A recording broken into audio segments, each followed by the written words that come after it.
sponsor's place to do introductions. I usually leave that to faculty here, but I sort of leaned on Sanjay to invite Patrick, so I hope you'll agree that I did the right thing after you hear his talk. So Patrick is from Harvard. That's that little Ivy League school to the north, and he's in the... yeah, they have a med school too, right? I think they have a med school, right? I hear they even have engineering. Not many people know that they have engineering. And, Patrick is affiliated with several departments there with MIT, and he's been given an award by DARPA, given to only a handful of junior investigators.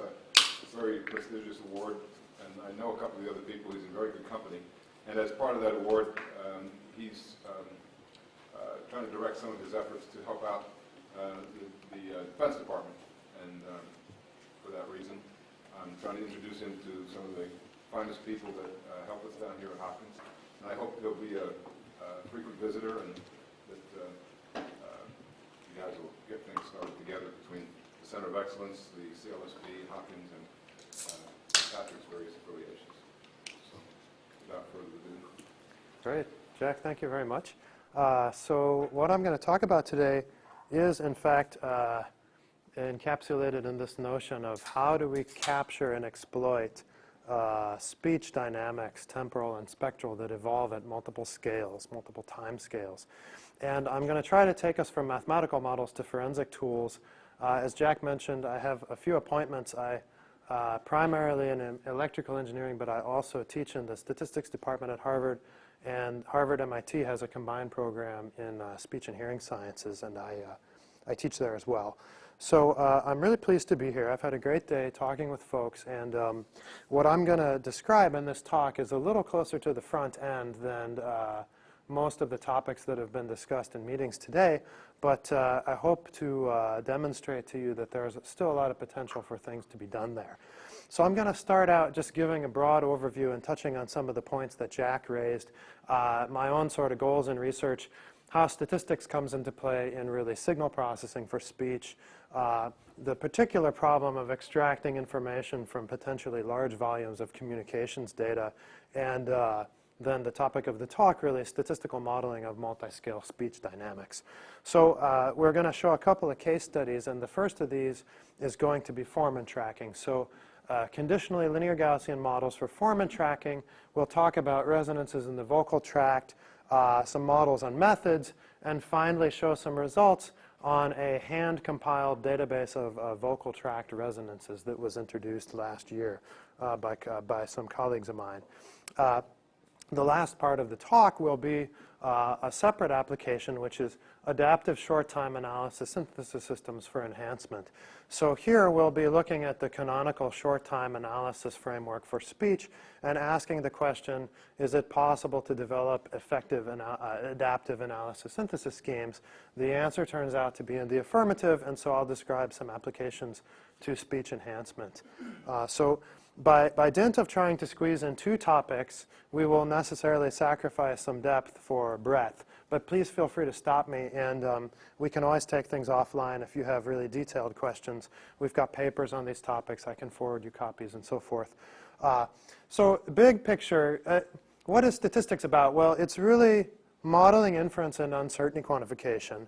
And I think of the notion of inference as making the discrepancy between data and information. A lot of the problems we'll see, we have plenty of data, not clear how to extract the information. Signal processing, really, I think of signal processing as encompassing a variety of inference problems that show up in engineering and even the physical sciences. So I do some work outside of speech, a little bit of color image processing, some work on inference for graphs and networks. It won't be the issue of today's talk, but I see this fitting together in a common framework. So statisticians are taught to distinguish between two notions, that of model elicitation and that of model fitting. So the first question is about how good are your models, and the second is about how good are your algorithms, how you fit those models. So there's a lot of relevance here to contemporary work in speech processing, and the third thing that statisticians really hammer on is uncertainty quantification, and that's pretty key. Error bars, confidence intervals, so on and so forth. So I have founded, since coming to Harvard, this lovely acronym SISL for Statistics and Information Sciences Laboratory, and the kind of problems that we're working on are really those that lead to effective model-based speech processing. And my argument to you would be that there's still a wealth of information to be exploited. We may be at the point where improvements still come often from acquiring more data rather than exploiting it in better ways, but I think that advances are going to come through better mathematics and models and algorithms. So let's talk about the problem of extracting information from communications data. So at a very, very high level, I think it's fair to say that our ability right now to collect data, natural language data, speech, text, far outpaces our ability to understand and analyze it. Even outside of speech, all kinds of novel sensing capabilities have come up in engineering. All kinds of high throughput technologies in the sciences. Think of bioinformatics, for instance, right?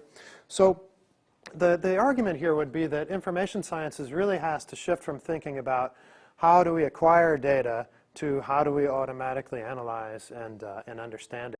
So there are some keywords that appear in high-level, sort of funding solicitations. We won't kind of give technical definitions of these, but, notions such as knowledge discovery, decision support, decision analysis. And again, I would put in statistical terms, uncertainty quantification and robustness. So our focus is on statistical inference in this context, the context of large communications data sets. And I really believe that innovations here are going to come from cross-pollination. So for instance, at Harvard, we are not blessed with a center, an umbrella with many people working on speech problems, but we are blessed with Lincoln Laboratory not too far away. So oftentimes I and my lab team up with Lincoln Labs members, and their work is going to feature in this talk. So I was recently involved in this year-long DoD study, and two key points emerged. So the alliterative description of this is the volume, variety, and velocity of data require new techniques to handle modern-day massive and heterogeneous, oftentimes, data sets. We also need sophisticated analysis tools to identify and call attention to correlations and patterns that can otherwise go undetected in the, again, alliterative, I apologize, data deluge. Too many PowerPoint briefings for me. This is really the crux of the challenge facing this community and the basis for the kind of work that we're doing.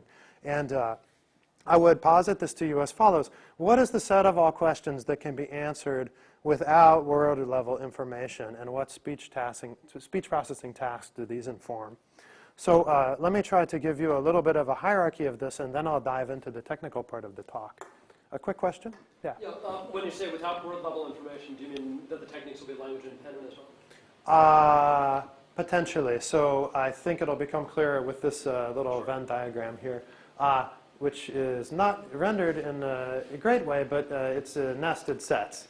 I think there's a kind of problem space that suggests a natural hierarchy. And my argument would be if you begin with a very simple task, sorry, not simple task, but straightforwardly posed task of voice activity detection, conditioned on the presence of speech, that speech belongs to at least one language, conditioned on classification of language, there exists potentially some regional localization or accent, conditioned on accent and language information, we might start to think about the problem of speaker identification. And all of these are the kind of tasks that, while they'll benefit from word-level information, it's not necessarily clear that we've reached the limits of what we can do as a first cut from the analysis of the acoustic waveform itself. So there's a problem hierarchy, and I would argue that the notion of statistical models gives a good coherent framework to look at these sets of problems. We could talk about parametric versus non-parametric representations. We could talk about notions such as change detection, anomaly detection, and we could talk about uncertainty quantification. To a statistician, these are all about model elicitation and fitting. So this talk is going to describe a couple of objectives. First of all, let's do a better job of representing accurately the physical parameters that characterize speech. And secondly, let's try to really also do a better job of incorporating dynamics to capture what we know are transitions that carry information in the speech waveform. So I'm now going to try to to home in on the technical topics that I'll do in the main parts of the talk, let's talk about scales of analysis for speech dynamics. So if you think about it, certainly it's true that speech dynamics occur and may be captured at different scales. One can write down a continuous time stochastic model for speech. It's very kind of mathematically clean. We could consider doing analysis sort of sample by sample. That happens to be quite computationally expensive.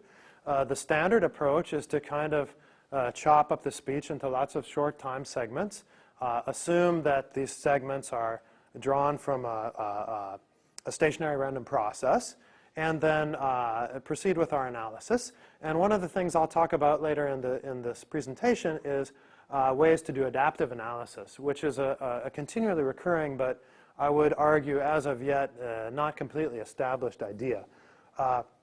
So there is a body of literature I will not talk about that involves the notion of locally stationary random processes and how to quantify what this even means. This is really a question about determining the appropriate analysis scale in a statistical way. And what you would get if you applied these types of methods are things like non-uniform analysis frame intervals, but also potentially more faithful generative models that might respect the differences between transients and steady-state portions of vowels. Formally, one can derive hypothesis tests for local stationarity. One can do change point identification of regimes, and we'll look at a method that's based on local spectral kurtosis to do this later. So it's a popular concept in the stats literature right now, and this is really a way of describing a very controlled type of non-stationarity. So formally, I could write this down in terms of the decay of the local autocorrelation function of the waveform, but really what this does is just formalize what happens when you look at a spectrogram, which is you desperately want to interpret this as a kind of slowly time-varying power spectrum. But how do we quantify what that means? Well, Priestley didn't get it right. Box and Jenkins didn't get it right. Lots of statisticians have tried to pin this down. Even Dave Donahoe has worked on this problem. So I'm not going to go into that in a lot of technical detail, but I think there's really a chance to establish some nice connections between this body of work and what's being done in speech processing. So I'll talk later about this notion of adaptive short-time analysis, and we'll end up adapting to a kind of local measure of time-frequency spread. So how is the energy spread in the time-frequency plane? We'll show that we can isolate transients from stationary components, and most importantly, we'll give a synthesis method that's often been missing from this part of the time-frequency analysis literature. And so the second part of the talk will discuss applying this methodology to speech enhancement. Right?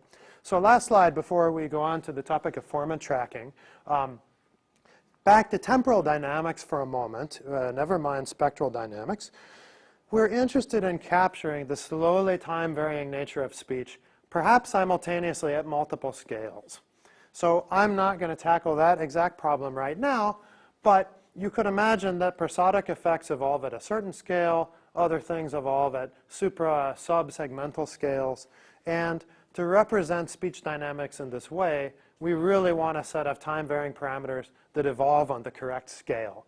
So before I talk about time-varyingness, we're going to see an example of capturing speech dynamics through a particular choice of parametric model that takes care of formants or vocal tract resonances, and we'll show how to estimate these things from acoustic waveform data. So that's the high-level first part of the talk. I just wanted to set the stage. These are the kind of problems I'm interested in and that my group and I work on. We would love to have the opportunity to take our formant tracking algorithms, to take our adaptive analysis methods, and begin to plug them into back-end stuff. I don't have the personnel, the manpower, the group size to do that, but I would love to team up with anybody in this room and talk more about it if there's interest. So you'll have a sense of the technical capacities of these ideas by the end of the talk, but I'm going to launch now into formant tracking. So vocal tract resonances characterize a particular physical system, or at least a model for it, and in a certain sense, they always exist even when the tract isn't excited. Okay, so when the vocal tract, say, isn't excited, is not excited. So if I'm thinking of really like a physics-based model, you give me a geometry of the tract and a bunch of acoustic parameters, I can set down a complicated set of nonlinear differential equations that nominally describe the coupling of various components, et cetera, right? But formants, on the other hand, are typically used to refer to observed peaks, broad peaks, in a local power spectrum, right? So what do? You smooth the local power spectrum, you declare the first k peaks to be the first k formants, and then you try to decide what this means. So there's a kind of semantic distinction between the notion of resonances and of formants, and we're going to exploit that a little bit. The formants coincide with the resonances when there's no constriction and the sound is voiced and everything is nice. But of course, constriction does a kind of decoupling. You might get pole zero cancellations. There may be no spectral peaks in the waveform corresponding to these resonances. So this renders them unobservable. And we had some nice discussions about this yesterday afternoon. So R, we can talk about R. So we're going to model the dynamics of the vocal tract resonances and account for the fact that they're not always directly observable. And this is going to lead to an interesting inference scheme. So there's a key difference here between does not exist and is not observed. And that's one way to kind of parse the distinction in the literature. People sometimes get quite exercised about the use of the word vocal tract resonance versus the use of the word formant. I would claim that the notion of whether or not the tract is excited is what makes the distinction here. So there's a large literature on this. It goes back many years. And typically, what do you do if you want to get some formant tracks? You pull down WaveSurfer or Pratt from the web. You plug in your waveform, and it spits back some possibly smooth curves. And these are declared to be point estimates of the formants, right? So how does this actually work? Well, if you pull apart the code base, because none of these algorithms are actually documented in peer-reviewed papers, you compute the magnitude spectrum for every short time frame, 10, 20 milliseconds, have half overlap, the standard stuff. You basically fit a low-order all-pole model to the spectrum. That's a deconvolution problem that's regularized by smoothness in the time-frequency plane. You find spectral peaks either by root finding, so there's literature on this from the 70s. You're looking at the derivative of the autoregressive polynomial, or by peak picking. And then maybe you implement a dynamic program that tries to minimize the cost of connecting the dots frame by frame, and you typically penalize on a non-smoothness. So here's perhaps a provocative statement. There's no underlying model to these approaches. This is algorithm-driven. It's not really model-driven, or certainly the model is not leading what's happening here. And there are literally computationally expensive and sort of error-prone subroutines in this type of implementation of this algorithm. So there's been a lot of work recently. Li Deng is somebody in particular who's looked at this problem, and he worked really hard to do some work on formants, but he also constructed, along with some colleagues, a VTR database in which they took a phonetically balanced subset of Timmett, 516 utterances. They claim to have ground truth, i.e. hand-analyzed VTR resonance data. What they really did was run the things through WaveSurfer and Pratt, and then get a small army of students to correct the resulting output, along with Li Deng and Abir Alwan. And they also ran it on some proprietary Microsoft system that I don't think is publicly available. But this gives us at least some nominal notion of ground truth if we want to attack the problem of formant tracking, bearing in mind that it's still a little bit of a circular argument because the notion of ground truth here still came from some model. Yeah. Did they try to verify their so-called ground truth in some other way, maybe by synthesizing based on the... No, I'll talk about that though. I mean, yeah, we pulled our hair out over this because I'm very reluctant to tackle the problem where there's not a clearly defined measure of success. But it was felt that there was good agreement by speech analysts about the formant tracks that they came up with. That's about the most that one can say, I think. We're going to adopt a statistical modeling approach, and what we want to do is represent the dynamics of speech sort of directly try to get closed form relationships where we can, and have an understanding of what happens to small perturbations of these vocal tract resonances. So Deng proposed a model in a series of papers, mostly in the IEEE transactions, whereupon the observed data were taken to be the LPC cepstral coefficients, so a smooth version of the spectrum, if you like. And he worked very hard to derive a nonlinear map from the underlying formant, location, and bandwidth space to the LPC cepstral space. And linearizing that map, I'll give it to you in a minute, but was a real pain, and he managed to do it and get an extended Kalman filter working. So Li Deng, that's correct.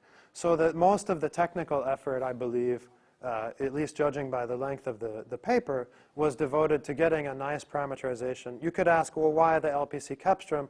I believe the answer to that is because it admitted a nice linearization that allowed you to run an extended Kalman filter without having the filter diverge on a regular basis. Okay?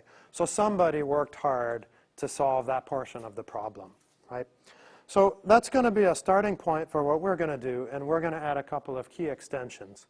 So the standard model for a simple formant or vocal tract resonance is you call it a second-order digital resonator. It's got a frequency f and a bandwidth b. Let there be capital K of these. And then I can collect these together into a state vector for time frame t. X of t collects capital K formant locations and capital K bandwidths. We measured how? These are the peaks? The formant locations are determined how? So this is a model for the underlying process in which if you posit a second-order digital resonator, that resonator has two parameters, a center frequency and a bandwidth. So this is the latent state, this is the hidden state vector. The observation model is going to come from the LPC cepstrum, so that's where the map comes in. But we're going to put dynamics on this model, and the simplest thing to do is pick up a random walk type model. So we're going to let the state transition be denoted by a Gaussian function which starts at x of t, applies the linear operator f, which is just a matrix, state transition matrix, and adds additive white Gaussian noise with covariance q. This is uninteresting. We're going to let that be vanilla. But what's interesting to note is that in the model of Deng and in equivalent happenings of the previous algorithms I described, basically it's the case that f is diagonal. So in other words, correlations amongst formant trajectories are not typically modeled. So let f be the identity, and then you have independent random walks for all these parameters. Okay? So it's at least the way you've said it right now, you're not implying that, for example, f1 be less than equal to f2 be less than equal to fk. that's correct. Your model would allow them to cross. Yeah, the ordering is going to be, so there is a permutation issue here, but the ordering is going to end up being preserved. I've suppressed some of the detail, basically. But that's a very good point. In a way, this problem is easier than a typical target tracking problem because essentially the formats aren't like you don't have, right? The typical inference problem is I have this, and I need to disambiguate, based on trajectories. But the interesting thing here, I think, is that it's well known in synthesis that one regresses F3 onto F1 and F2. If there were no value in this, people wouldn't do it. So modeling the formants as evolving independently of one another is clearly makes little physiological sense in some cases, and it's even well known in kind of synthesis perceptual applications that one can do better. So the way the model is going to work is we write down the first n coefficients of the LPC cepstrum as observed data y. We take them to be observed in additive white Gaussian noise. This is essentially just the L2 goodness of fit. You're just really, I want to get in a situation where you can do the Kalman stuff. And now you have this expression for the nth cepstral coefficient yt of n as a function of the state vector xt, where we have an exponential and a cosine in the state variables. Right, so this is the thing that Deng worked so hard to linearize. It's a vector-valued nonlinear map, and you're writing down really that y is some function h of x, where h is representing this mapping. and V is additive white Gaussian noise. Right? So again, the contribution of Dang really, I think, was to figure out how to linearize this map. So the inference question becomes, if we have an acoustic waveform with capital T frames, then we're interested in filtering and smoothing densities, the distribution on the space of formants x of t given data y1 through time t, and the joint distribution on the space of formants at time t given all the data. Okay? So whether you want to do this online or whether you want to do a forwards-backwards pass, determines whether you're looking at the first or second of these densities. So the colon notation here just collects those parameters. So the two extensions that we've added are the following. Uncertainty of speech presence. So through this model-based approach, one may augment the state vector x with binary indicator variables for each formant. So it's then possible to infer the value of these indicator variables as a function of the data, which is a mechanism for accounting for the fact that formants are not always observed. So if there's little energy in a portion of the time frequency plane, the likelihood on formants is very flat. We don't want to be doing estimation there if we can help it. On the other hand, or similarly in the case of a pole zero cancellation, or even if we have a voice activity detector, we don't want to be trying to track formants when there's no speech present. Right? If you plug a timid utterance into WaveSurfer, you will get formant tracks even when there's no energy in portions of the time frequency plane. So the second thing we did was to take into account these formant trajectory correlations. So formally, you put down a vector autoregressive model. You can read the details in any time series book, like the Book of Hamilton. And essentially, off-diagonal terms in the matrix F can be used to represent correlatedness amongst the trajectories. You fit an order 1 vector autoregression, and it can be done.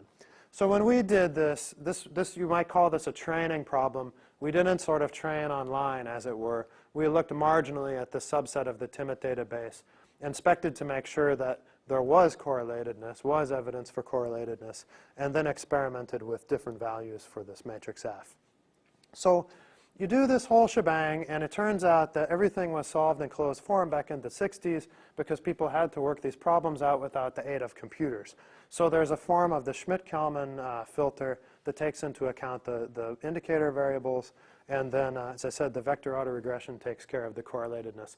So this is a little bit difficult to see, but hopefully it will show up well enough. Here's an example from, they own a big house in the remote countryside, one of these 516 examples from TIMIT, and the black curves in these two plots are the same. They are taken to be the ground truth, as reported by Dang et al. So the model output extended Kalman filter that I just described to you is on the top plot in white, and the WaveSurfer output is on the bottom plot in white. And as you can see, the WaveSurfer output bounces around quite a bit.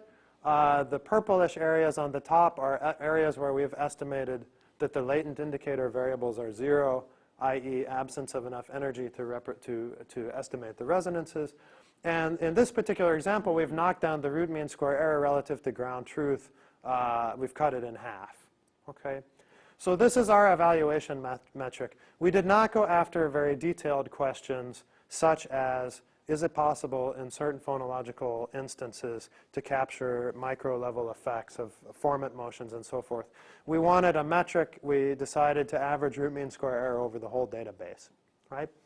So I'll show you a couple of tables, and that'll conclude this part of the talk. Here is observed reduction in average root mean square error relative to WaveSurfer. This algorithm of Talkin is implemented in WaveSurfer, taking the VTR database as ground truth. So we can compute errors over the entire utterance, but this really penalizes WaveSurfer because it doesn't distinguish when there's no speech present, when there are gaps between words. Or we can condition on speech presence.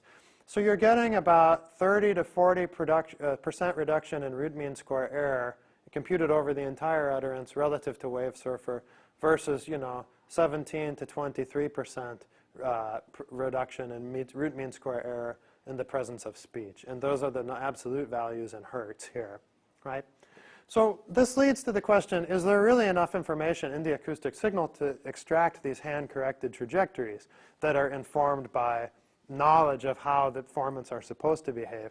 And what we want to do next is exactly use tools like CLAT to generate short synthetic utterances where the notion of ground truth is truly sort of nailed down. Then we can have the discussion about whether CLAT is doing accurate, reasonable synthesis, but at least we'll feel a little bit better, you know, that we're generating data closer to what the model is specifying, right? So the second thing I did that I think is interesting to look at is split out to see the effect of modeling formant cross correlation. So we have formant number 1, 2, 3, and we have again percentage RMSE reduction. And the rightmost column of this is equal to the rightmost column of the table above. That is when we include formants 1, 2, and 3 in the vector autoregression, but I've also given you all possible combinations of subsets of the set 1, 2, 3 for inclusion in the VAR model. So you can see, for instance, if we have no correlation modeled, then we do no better than WaveSurfer on the third formant, and we do a little bit better on the first two formants. As soon as you start including correlation between, say, the second and third formants, all of a sudden the third formant performance is way up, okay? And then eventually, as you move from left to right, you recover the sort of final numbers here. So this isn't this is a kind of empirical model selection evidence here. We didn't formally try to estimate which formant should be included in the VAR model, but you can see how the reduction in error gets split out. And these numbers, again, are all percentages in RMSE relative to WaveSurfer, okay? So this is not a micro-level investigation, but we wanted to have a metric that we were comfortable looking at, and this came through this VTR database, which is online. Anybody can download it. The paper appeared at ICASP last year. The reason that you have a small reduction when you have all three for the second formant compared to only second and third is because you have more parameters to estimate. I suspect that's probably the issue. Like there's no kind of regularization here. Also, we estimated these correlations marginally across the whole set of timid utterances. So if you did this conditional on phoneme or phoneme context or something, you would probably have a lot more powerful information, but then you would have to estimate many, many more parameters, not to mention phone classifications. So we took the marginal approach. I wanted to make sure that n was large enough that we actually had something meaningful. But you could certainly take these 516 utterances and say, well, we know that in certain cases this correlation is going to be strong. In other cases it's not, depending on the constriction of the tube, for example, right? So you could do more here, but we started with the marginal approach. Yeah? Yeah, I'm not very familiar with this Schmidt-Kalman formalism with the indicator variables. Yeah. So if you could just step back to your picture and Yeah, tell me, definitely. like, you know, so where is the indicator? To me, it looks like it's a cop-out variable saying here I don't want to fit the LPC spectrum. Well, So I would rather pretend that. What happens here is you get the following thing. If you run the EKF, the extended Kalman filter, you get a piecewise constant interpolation as the mean. The variances aren't shown here, but the variance is going to grow, right? Yeah. Of course, because the model's telling you you're in the absence of information. So the variance can grow and nothing else can happen. When you do the backwards pass, the smoothing pass, you'd actually see if we looked at the laptop that all of these purple bits are linear. So in a certain sense, is a fancy way of getting a linear interpretation for the minimum mean square error estimate between formants. I mean, if you used a higher order autoregressive model on the trajectories, you could get more smoothness in the propagation in the regions of absence of speech. But what we were really interested in trying to do was just let the filter lock back on, propagate for a while, coast for a while, if you will, and then lock back on in the presence of data, especially at higher frequencies where it's just not clear, how much of the time up here are you actually getting enough information on that part of the spectrum to estimate these resonances, right? So it's not being used, for example, to, let's say that at some point the formant transition was really sharp, so sharp that your model's error is growing. So you're not using it as a cop-out at that point. No, we talked about this yesterday because what you could do, you could have, you could introduce a jump Markov process, which just says that there's a small, infinitesimal but non-zero probability of a jump at any point in time. And, then there's a question about, do you want to contextualize that and only allow jumps in certain contexts? But then you got to identify context. And So we actually, Jim and I talked about that yesterday, and I think you could do it. That's more of a kind of micro level effect than what we were looking at here. But again, the way to study the performance of that, I think, is through synthesis. You know, we can do discontinuity. We can generate discontinuities in synthesis that get smoothed by the observation of the process, and maybe we'll get something good. So I think just in the interest of time, I'm going to step forward here because I don't want to keep people over. Adaptive short-time analysis synthesis, well, if you look at a speech and a music waveform on a couple of different time scales, you see a lot of structure, but it's kind of obscured by this view of the time series sort of on its own. If I replace these all with Fourier transforms, you know, you might have a good chance at estimating the pitch of this musical, or the key of this musical excerpt, but you'd have a heck of a lot of time figuring out the timings and durations of the individual notes, right? It's hidden in the phase information of the Fourier transform. But clearly there's structure here, and there are transitions between different regimes that appear to be approximately stationary on certain time intervals. By the way, I didn't plug in musical examples here, but you'll see when I turn the page, this is a particular type of pitched percussive instrument, and it will probably become apparent to you momentarily. These are spectrograms of the same things, 2.5 seconds of speech, 2.5 seconds of music, and it's well known, well accepted by the community that sort of prominent features of information carrying natural sound signals, be they speech or music, are observable in this kind of time frequency surface, this notion of a sort of energy density in the time frequency plane. So this is actually a piano on the right, and you could pick out the fundamental frequencies. It's an ascending melodic passage here, and then there's a turn, and you don't see the turn because of the fixed time frequency resolution. So really what we're talking about here is how do you sort of leverage these features to do various signal processing tasks. That's going to be the topic of interest. And if we seek to motivate adaptive short-time analysis, consider the following. You cannot simultaneously optimize for concentration in time and concentration in frequency with a fixed resolution short-time analysis scheme. So you can't resolve both transient events and vols well, right? On the other hand, if you're able to control the time frequency resolution in a signal adaptive manner, then you can, say, avoid smearing transients while at the same time trying to get as much information on stationary portions as you can by letting the analysis interval grow longer, right?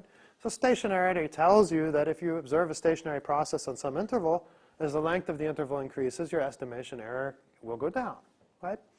So a lot of analysis methods have been proposed, some in speech, some purely in the context of quadratic time frequency representations, linear time frequency representations.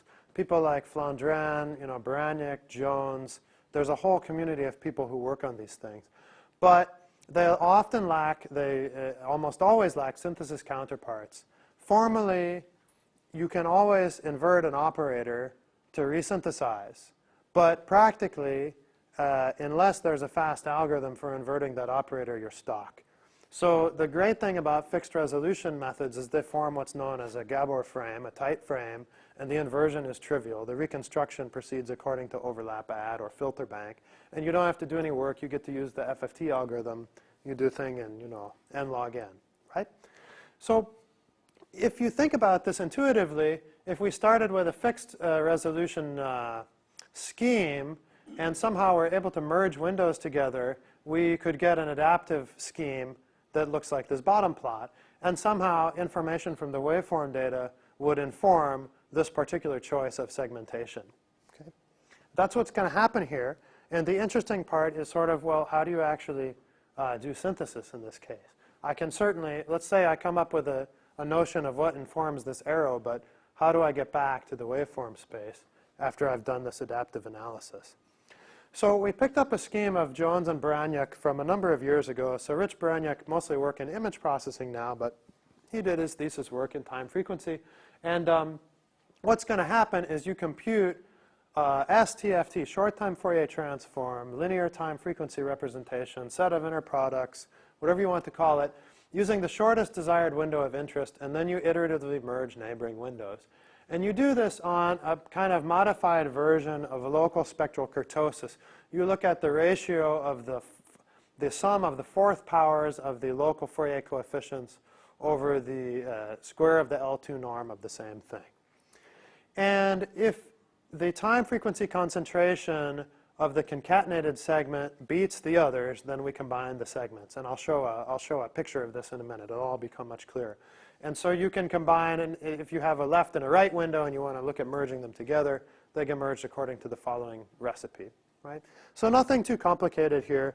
You're basically constructing partitions of unity of the real line, of the time axis. That's what's going on. So more formally, how do we do the synthesis? Well, it turns out that if you have a set of short-time Fourier coefficients that are parameterized by time and frequency indices, then there is a way to do overlap add synthesis. You need a condition. There's a divide by the sum of the window values, the L1 norm of the window. And perfect reconstruction is achieved if the overlap add constraint is met. That's well known from standard schemes. But what's going to happen here is each selected window gets decomposed into a summation of windows that we use to compute the initial fixed resolution STFT. These satisfy the overlap add constraint, and so you get efficient synthesis. So there is a way to do resynthesis in this case, and I'll show you an example now. So in the original paper of Baraniuk and Jones, the item for analysis, up for analysis, was the sum of a local sine wave, a smooth bump function, and 2 Diracs. And they showed roughly that if you let the colors here represent a fixed partition, then running their method yielded an adaptive partition that looked like the bottom colors here. And the reason that you don't see anything for the Diracs is that very, very short windows were estimated for them. So there are other colors at these 2 Diracs. But intuitively, this represents our notion of what should be happening. Stationary on this interval, no worries, we get a long window. The boundaries of the window coincide with the shift to a different regime, which happens to be 0, and then this in this case, it's a Hanning window. And again, this Dirac here is well localized. So if you look at the spectrograms that correspond to these things, you see, of course, fixed resolution is going to smear out your sine wave. It's also going to smear out your transients, right? Adaptive resolution, much better because you've knocked down the smearing effect. So that's what this measure of local spectral kurtosis actually does for you. Now, Baraniuk and Jones could show this diagram and this diagram, but they couldn't do what we actually did in this experiment, which was that we did a denoising scheme. We added white Gaussian noise to the signal, and then we denoised according to a fixed and variable resolution scheme. So in the estimation error, I've got plots on this in the papers. You're knocking the noise down by an additional 5 or 6 dB relative to the fixed method. Okay, so 5 or 6 dB is sort of a big deal. And you can see in this diagram sort of exactly what's happening. You're preserving the energy in a better way. You're not spreading it out. And preserving the energy more compactly means that you're better able to cut out the noise portion of the signal plus noise subspace. Question? So Yeah. is it okay to at least think intuitively as saying you do little slices of the, the shortest slice, Yeah. short-term spectrum that you want. Then you Then look merge. at the magnitude spectrum of adjacent things. Yeah. And if they're similar enough, merge it. Exactly. And redo the analysis on the longer window. Exactly. More, and you do it. Exactly. So the way, if we were to formalize this in the sense of local stationarity that I mentioned earlier, what we would do is we would probably look at a notion of local spectral derivative, which is another measure of smoothness of 2 adjacent things. And then you could write down, so there are tests that involve computing, say, Kale divergence of your stuff from a locally stationary AR process, et cetera, et cetera. So you could absolutely take the intuition that you have that is correct, and we could kind of like statisticalize the whole thing, which I did in the first half of the talk, but we didn't statisticalize this one yet. So, Make sense? this looks like the flip side of what people actually use for sort of change detection. They take 2 windows and they, rather They than maximize the differential. Exactly. They Yeah. go sliding it along Yeah. until they find a point where the Exactly. You look for discontinuity in the derivative. Yeah, exactly. That's exactly right. So local stationarity is if you want to go prove asymptotics about these sets of random processes, there's a stats literature devoted to that. Very little of it, as far as I can tell, has been applied in a principled way to problems in speech. I think the speech work has more led from the side of algorithms, led from the perspective of algorithms, again, rather than models. So what happens when you apply this to speech anyway? Here is an adaptive segmentation of some speech data as we move from, the last step was kind of a model validation step. Here we're actually taking a speech waveform. This was observed in noise prior to giving the partition, which you can see here, some of the noise. And here are fixed resolution and adaptive short time analyses of the phrase "and a maze" that we took from a timid utterance. So again, the colors don't mean anything. It's just a kind of graphical way to show you relatively, in relative terms, how the adaptive analysis scheme is chopping this thing up into different windows. So fine, long voiced segments, you get some long windows, transient, so on and so forth, you get shorter windows. And so there's a particular utterance I put on the right-hand portion here. This spectrogram does not correspond to the signal, but it's the word piecemeal, and observed in additive White-Gaussian noise such that the SNR is 0 dB, enhanced using the adaptive scheme on top and the fixed resolution scheme on the bottom. And this is not rendered in an amazing way on the projector screen, but it is clear the point of this diagram is to look at the way that the plosive has been smeared here in the fixed resolution scheme. So this is the P in piecemeal, and it's getting smeared out in the fixed resolution analysis scheme, but it's getting well preserved in the variable resolution enhancement scheme. So that's the takeaway. Question? I just wanted to confirm. So not only they're different words, but also you've switched the Yes, order. I'm sorry, I've switched the order. In the paper, these didn't appear side by side, so I wanted to get them on the slides. That's correct. That's absolutely correct. And I actually should have flipped those around for the sake of this. Yeah, I wanted this here so you could see from synthetic to real speech, but these spectrograms are flipped around, and this is only about 300 milliseconds, 250 milliseconds. Just zoomed in so you can see what the effect on this plosive.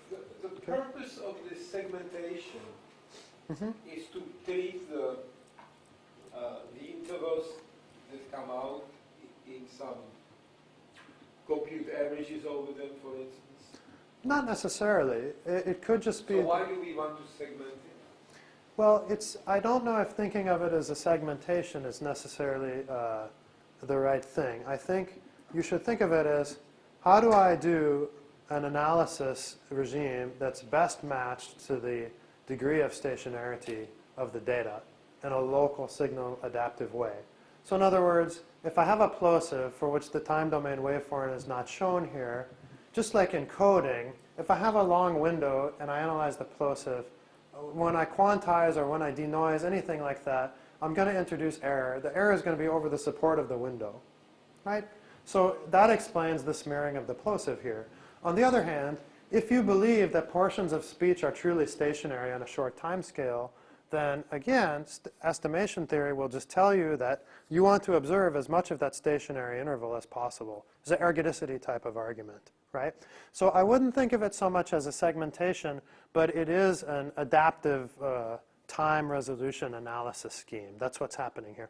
I'm not claiming that this segmentation tells you anything about the waveform, but I am claiming that it minimizes a kurtosis functional such that the resultant time frequency concentration is better than a fixed resolution scheme. Does that answer your question? Maybe. Let me just, in the old days when we were at IBM, we used to have a 10 millisecond window, which overlapping 10 millisecond windows in which you computed the spectrum, and then had a spectral vector, maybe 20 components, and did various things about it. And also the people were advocating that we should not have this regular 10 millisecond frame window, resolution. but we should I don't know, jitter the intervals according to how the speech is developing. Right. Am I right in saying that that if that's a correct procedure, this would be a way to tell us That's correct. how we would jittery. That is correct. And the second important point is that deriving analysis schemes, if your output of interest is a spectrogram, it's not entirely trivial, but it's straightforward to do this. But if you're interested in something like speech enhancement and you actually need to be able to reconstruct the waveform after you've done this jittered partition, that's non-trivial from a computational point of view. Like, of course, on the entire vector space, there is a linear operator such that blah, blah, blah. But in practical terms, like if you want to implement overlap add or filter bank methods, you need more properties to be satisfied. So that is exactly kind of the key, is that we've gone one step further than the usual thing, and we've been able to show a method for efficient resynthesis. So now you can actually do experiments like this where you denoise and see what happens and actually listen to the results. And that's what my last few slides are about. So let me quickly go to those. Denoising by throwing at low energy frequencies? Well, the standard denoising thing, which is basically amounts to putting down, you expand the signal in terms of its short-time Fourier content. You typically cut the small coefficients to 0, and then you reconstruct. Yeah. Spectral subtraction, a.k.a. shrinkage estimators, a.k.a. lots of other stuff. And that's actually what this slide says. So let me just take you through a couple more, and then we'll be done. Typically, you do the sort of spectral attenuation of each short-time segment. And so here we can discuss a little bit why the appropriate temporal resolution is so crucial. Well, from the analysis examples I've shown, it's evident that longer windows are chosen for voice segments. Shorter windows are chosen for transients. So it's been shown by people like the fellow who comes to mind is Philip Louisu from UT Dallas, that if you have appropriate segmentation between stationary and transient regions, then the variance of your spectral estimates are reduced. And this has an impact in turn on the amount of musical noise that's in the residual. So musical noise are the random tones that come in time frequency from the noise coefficients in the short-time Fourier domain that you didn't successfully kill, among other things. And what we have here is a method that cuts down the musical noise a bit without relying on interframe smoothing, which is the typical heuristic that's done after the fact. I mean, you can run like a median filter in the time frequency plane, knock out the musical noise, and still preserve the transients to some degree. But that's like a post hoc. That's a post hoc operation. And Yeah, you don't want to use it because you've chosen your... we don't need to. That's exactly. But my claim to you is not yet substantiated until I at least give you a little bit of listening results. Yeah, but that's exactly the point. Is What's that the claim again? the claim is that the adaptive scheme reduces the amount of musical noise, but doesn't implement any smoothing from frame to frame, right? Which is the typical choice. If you use the fixed scheme, like take like the method at Ephraim and Mala, there's this notion of a priori, a posteriori SNR, and they put a heavy smoothing parameter on one of these things, and it knocks out the musical noise. There's some papers by Cape and others have analyzed this. We can talk in more detail offline, but the takeaway here is that you don't need to smooth from frame to frame anymore to whack out the musical noise. I mean, you get some reduction in musical noise without relying on this interframe smoothing. Excuse me, this noise is the hiss? This noise is not a hiss. It sounds kind of like tinkling or water droplets, or it's perceptually a lot more annoying than a whitish residual. And we implemented a baseline enhancement system, a real forensic enhancement system would have all kind of heuristics to wipe out the musical noise. But if you... Are we talking about music really, or are we just is it just called musical noise? It's just called musical noise. Yeah, I'm sorry, I should have brought a sound example. It's Yeah. not to have better CDs. No, sorry. No, yeah, musical noise, that's noise of another type, exactly. Yeah, so imagine the following thing. You have a speech signal expanded in the time frequency plane, and it looks like some surface, some hilltop. You add white Gaussian noise whose power spectral density is flat. This noise is going to have variability, so there are going to be spikes on this flat thing you've added. Now you apply your threshold operator, which cuts everything down. You're going to leave over some random spikes, but they're going to be isolated in time and frequency, and so when you listen to them, they have what people describe as this musical character. It's quite amusical, but it sounds distinctly non-white, and it's the bane of people who listen to denoised audio material. One of the banes of the existence of people who do this. Yeah. I should have brought an example. I've got some on my laptop. We can play them later. No, An image, what would it look like? Would it look like speckle, or would it look like some weird it looked a artifacts? bit like speckle noise. Yeah. I mean, I wonder. No, I won't go to the board right now. I can show you later. We can listen later. I didn't plug any into the talk. What I was going to give you instead were just a set of listening experiments that we did at Lincoln Lab. What's that? Yeah, exactly. That's the low frequency variety. That's right. So we did the standard system. We used 20 millisecond windows with a 50% overlap, but we used a 10 millisecond shortest window for the adaptive scheme. We did voice data collected at MIT Lincoln Labs, 2 male, 2 female speakers, and also some timid utterances, 2 male and 2 female. And we presented these at 0 and 5 dB SNR and additive white Gaussian noise. And the presentation order was clean, noisy, A, B, A, B, and A and B were not known to the subjects. And we asked each of 10 listeners whether they preferred either of the enhanced waveforms in terms of musical noise. So which of the 2 enhanced waveforms, if any, had, this should say less musical noise or more musical noise. And the results are as follows. If you look at the adaptive system, for voice data, 74%, just under 75% of the people had a preference for the adaptive system. Only 4% preferred the fixed resolution, and about 20% heard no difference. So now I won't make any jokes about the coding folks, but the timid utterances, partly because these have pauses in them, and we didn't really account for the pauses in between segments. You've still got 33% preferring adaptive versus 12 for the fixed scheme, but you have now about half the people expressing no preference.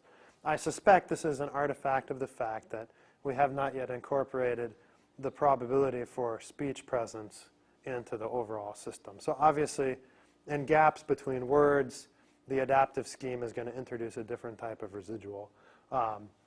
And so that's kind of just summarizes the results. And I'll bring the talk to a close, acknowledging a bunch of people who contributed to this work. Students at Harvard, Prabhan Basu, Dan Rudoy, and Dan Spendley. And then Tom Quattieri was really the main driver at Lincoln Lab. And this work is supported by DARPA and the NSF. To recap, I gave you some Foreman tracking stuff. This is in interspeech this year. And we had vector autoregressions and state space modeling that exploits this interframe correlation. And then I showed you adaptive analysis synthesis schemes for speech enhancement. We just turned this into ICASP, so I put a question mark there. We'll see if we see it at ICASP 08. Spectral kurtosis becomes a measure of local stationarity, and the noise suppression that results, it kind of adapts to the dynamics of speech. So if this perspective interests you, we've got the math part of NSF has generously funded a focused research group, and it's about overcomplete mathematical representations with incomplete data. Short-time Fourier analysis qualifies, so we'll have some workshops next year. And if you're interested in multiscale methods, then I'm associate editor for a statistics journal that's going to have a special issue on this. Feel free to come and see me afterwards. Thanks very much, and that's all I've got for you. Thank you.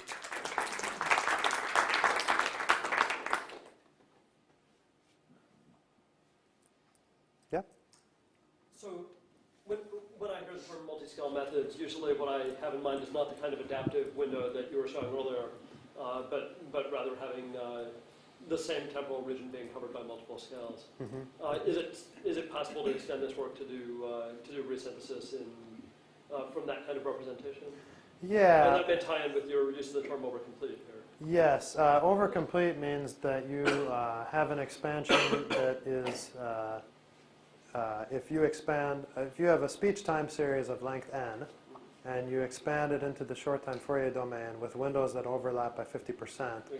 You have effectively 2n coefficients. So you're already overcomplete unless you use orthobasis like the discrete cosine transform, which is what people use in coding. But yeah, you're absolutely right. And people in the past have gone after noise reduction by what they call multi-resolution methods, which is sort of you do 4 different STFTs at different resolutions and you like average the result together. That's a kind of taking an expectation over scale, if you like, right? If you did